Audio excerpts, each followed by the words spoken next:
2004 F150 4x4 is not working.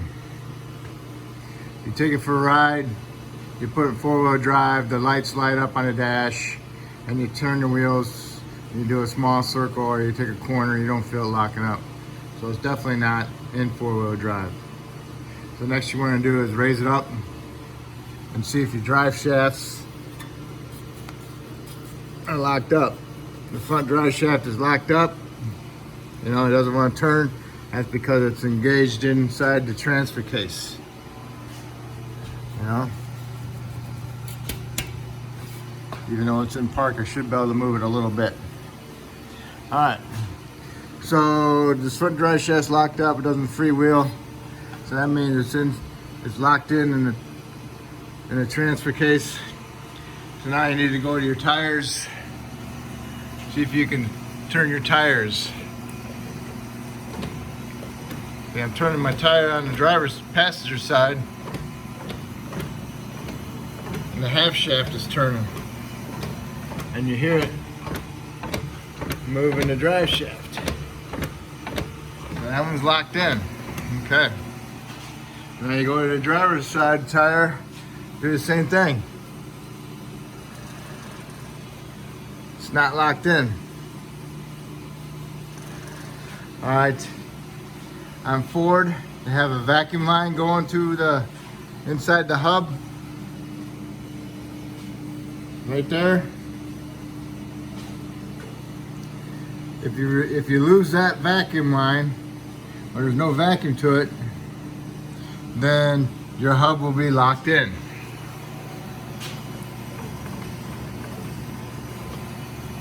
Like when it's running and you got it 4-wheel drive, you have no vacuum to the vacuum line. So that locks the hub in.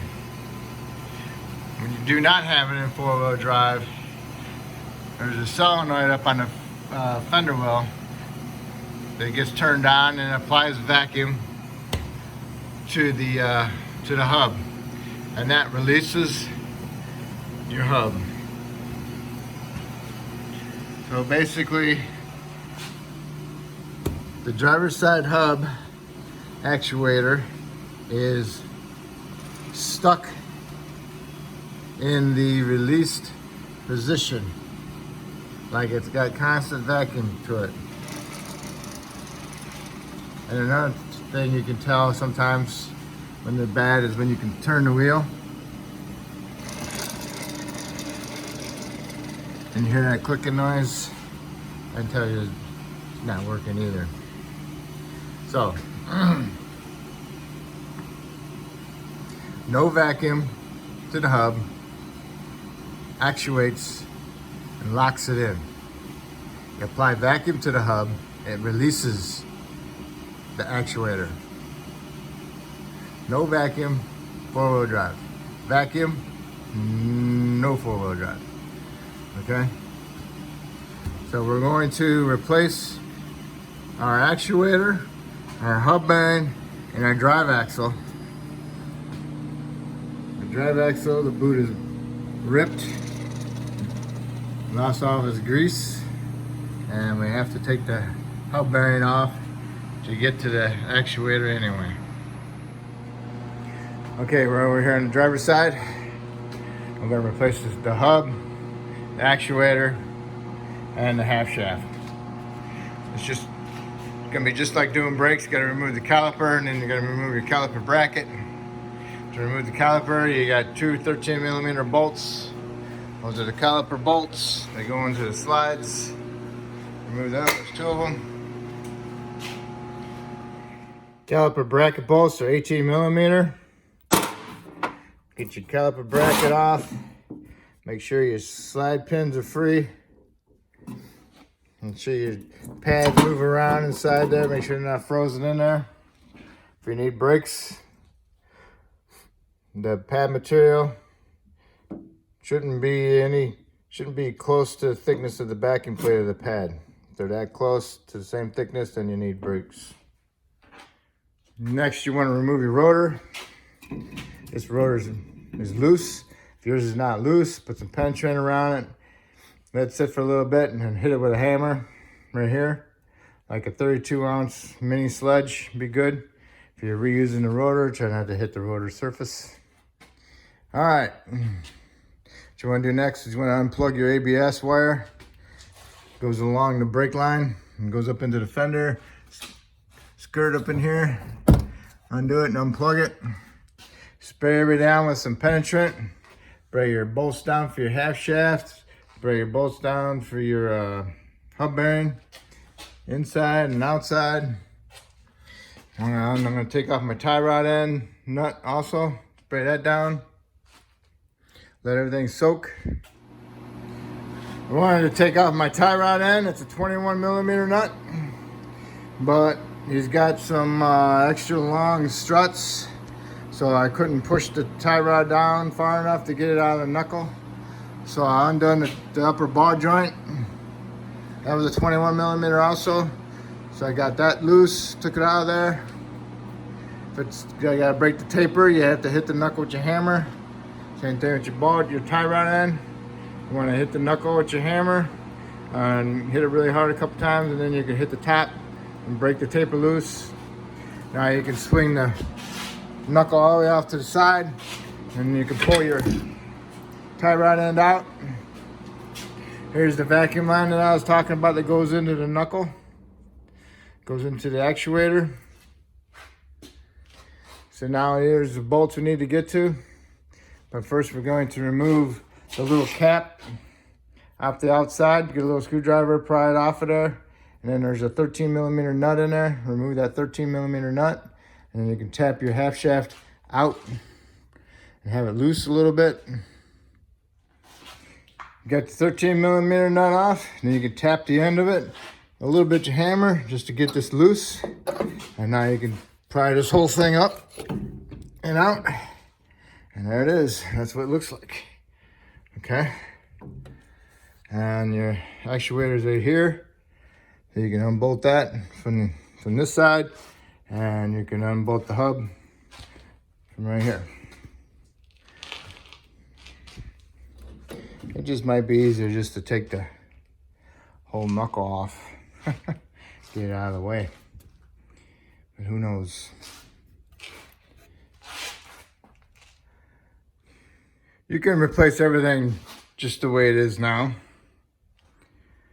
You can take all your bolts off your half shaft inside there. And you can take the whole half shaft out. You want to do the hub bearing, take these 4 bolts off.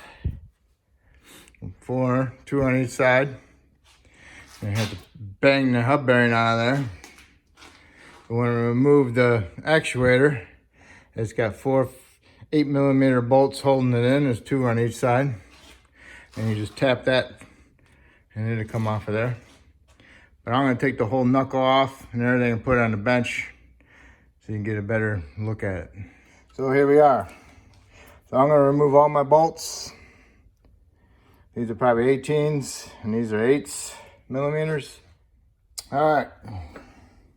There's 4 of these, they're 18mm. And there's 3 of these are 8mm. They hold the actuator on. One of mine broke off in there. Sweet. And this is vacuum. Works off a vacuum and it works like an actuator. So this is bad. So we're gonna replace that. And since I'm here, I'm gonna replace the hub bearing also. So now we just gotta get the hub bearing off the knuckle. So now if you got a new hub bearing, you can pound on this side of the hub to get it off out of the knuckle. If you just need to replace that, you can just replace that. You don't need to remove all this. You don't need to take the knuckle out of the vehicle. Just get that half shaft out. Okay, this is the way I set it up. I had a nice big piece of wood underneath the bottom of the knuckle, and the top part of the knuckle resting on my vise on my bench.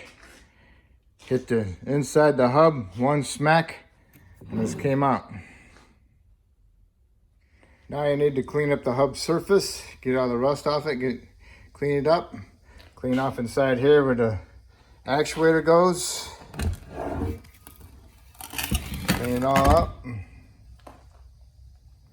And then next, I need to remove my bolt, hopefully.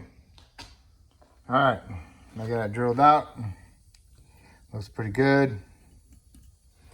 Started out small, worked my way up. Centered as best as it can get. Just, if you look into the side, you can see the threads inside there a little bit. So there is some threads left in there. So what you're doing is you're actually drilling it out, and as you're drilling it, it's removing the pieces out of the threads. So should be able to get me another bolt, the same thread, and thread it in there when they go together. And run a tap through that hole that matches the threads of the other bolts, and then find yourself a bolt to put in there. I'm gonna use this kind of bolt. All right, the tap was a 6mm 1.0. That's what the thread pitch is. And now my actuator. Here's my part number for my actuator. And it's got like a boot. It's all the way around it, got a boot. That's what holds the vacuum. And when the vacuum's running, it sucks it in. So it doesn't engage in the little teeth right here. And when you'll take your vacuum away, the gear pops back down and engages in this. Okay, like that. Okay, no vacuum. All right, so now they're engaged into the hub. Now when you install vacuum, it sucks up like that, but it pulls that ring up. I'm just giving you an idea of what it does. And then it disengages from the ring on the hub. All right, so now you put that on there, line that up, goes up towards the top, upper ball joint, put some anti-seize on your bolts, and snug them up equally. All right, got it all bolted up. Got my bolts snugged up, tightened up. I'm gonna put some vacuum to it and you'll see what it does. So when it's driving down the road and it's a 4-wheel drive, you have no vacuum, okay?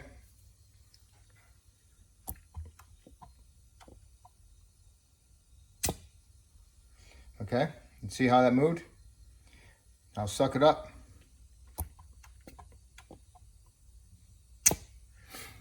So when you're not in 4-wheel drive, the solenoid provides vacuum to it and it sucks it up and disengages it from those little gears. Okay? Put some anti-seize on your hub. Put some Sil Glide around on here to ease the installation of it. What we're gonna do is we're gonna put the hub on there and make sure you put the sensor wire equal with that. Okay, got it all lined up. There's nothing to do about lining anything up inside here, just as long as you got it sitting on the hub bearing flat and perfect. Get all your bolts started. Put some anti-seize on them, on the threads. And tighten these up. You're not gonna be able to torque them right now, but the torque is 148 foot-pounds for these bolts. Okay? You can do that when it's on the vehicle and you got it halfway together. Okay? But if you can find a way to torque them down, then that's fine. But the torque spec is 148 foot-pounds for this. All right. Now we're gonna remove our half shaft. And that is a 12mm. Not a 13, a 12. Same one that goes on the drive shafts. All right, 12mm, 12 point. There's 6 of them. So remove them, turn the shaft as you're going, but it might be in gear, so you're not gonna be able to turn it. My bad on that. All right. Well, if the other side tire is off the ground, you can turn that tire and it will spin the shaft. Okay? Make sure you hammer the socket on there to make sure it's fully all the way down on there all the way. Otherwise, you're gonna round the heads off because these are pretty rusted. And I think this one's rounded off. Okay, I got 2 that are rounded off. All right. First step, go find a new 12 millimeter. I got it. I got them both out. I had to go find my Craftsman set that you stick off to the side somewhere because you don't ever want to use them because they're Craftsman and they're 12 points. So I got a brand new 12-point Craftsman that I found in a box somewhere else. All right, you got the shaft out of there. Clean this up, make sure there's not no big chunks on there or anything. Get it up nice and clean, nice and true, because you don't want to create a wobble or anything like that abnormally. And then put some anti-seize on it and then put together and get all your bolts started. And once you got them all started, then snug them up. All right, got all your half shaft bolts in there, the 12 millimeter ones, 12 millimeter, 12 point. You need to torque those to 60 foot-pounds if you can. And mark them as you go so you don't sit there all day torquing them all. All right, so I got them all mine torqued, I got them all marked. Now all I need to do is put my steering knuckle back on with my half shaft in it. What I need to do is put some lube on here and a little bit of anti-seize on my ball joints and my studs and my flanges for my ball joints.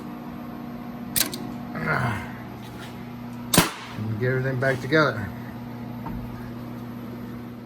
What you do is you pick up the knuckle, stick the half shaft in through the hole, and at the same time get your lower ball joint stud through, and then just start your nut a couple threads, and then we'll see if we can get the top one lined up, because it looks like it's pretty tight. The reason why I have the jack stand underneath there is to help hold it up a little bit higher, because with the spring fully extended on the strut, really gonna make it really tight going back together, and I might not be able to get that in there, so I might have to even lower the truck down more. Okay, I had to lower the vehicle down onto my jack stand a little bit more to make it more level with the drive shaft, so I can push my half shaft through all the way. I got it through in all the way. And I got my nut started so it doesn't fall back out and get cockeyed, misaligned. Pushed up my knuckle as far as I can get it. Pried down my upper control arm into the knuckle. Started my ball joint nut. And now I'm going to try to tighten my ball joint nuts up. And see if they just, otherwise they just might sit there and spin. But I'm going to try to tighten them up now. All right, I cannot tighten the bottom nut. It just spins. So what I need to do is put my top ball joint in and get the nut on it. But before you do that, you need to get your tie rod end in here first. Okay? So swing your knuckle back over there, put your tie rod in, start your nut, and then line up your upper ball joint and pry the ball joint, the control arm down so you can get your nut on. Okay, you move the knuckle as far this way as you can. Turn that wheel to the left so it extends this tie rod in as far as it can go. And get your tie rod in started in the knuckle. And as you're prying the knuckle this way, hit it with a hammer and knock it in there. Put your nut on. Now, do the same thing to your upper ball joint. Line it up, pry it down, put a nut on it. Okay, I got it on. And people wonder why their CV boots are always torn. Because look at the angle, you know, it's like, gee. All right, I got the upper ball joint tight. Make sure it's tight. And then put your tie rod on, tighten it up. Now you want to do is straighten your wheel so you can get that lower ball joint straight as possible. And then you're going to raise it up so you can put some tension on that lower ball joint, so hopefully you can tighten that nut up. Okay, I got the jack stand out from underneath it, and that ball joint, the knuckle is pulled up into the ball joint, is much as it's gonna get. So I'm gonna see if I can tighten that nut up. All right, I got that lower ball joint on there. It's tightened up. Spray it down with some water, or get a wet rag and put it on there to help pull it down. Okay, that one's tight, that one's tight, that one's tight. All right, now you can make sure you got your vacuum line hooked up. Make sure you got your ABS wire hooked up. Might want to do the ABS wire after you get the caliper on, so you can see where the routing of the wire goes.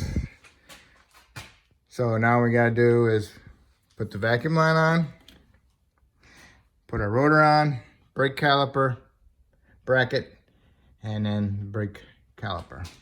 All right, and don't forget about tightening your bolts. Remember the 4 big bolts, 148 foot-pounds.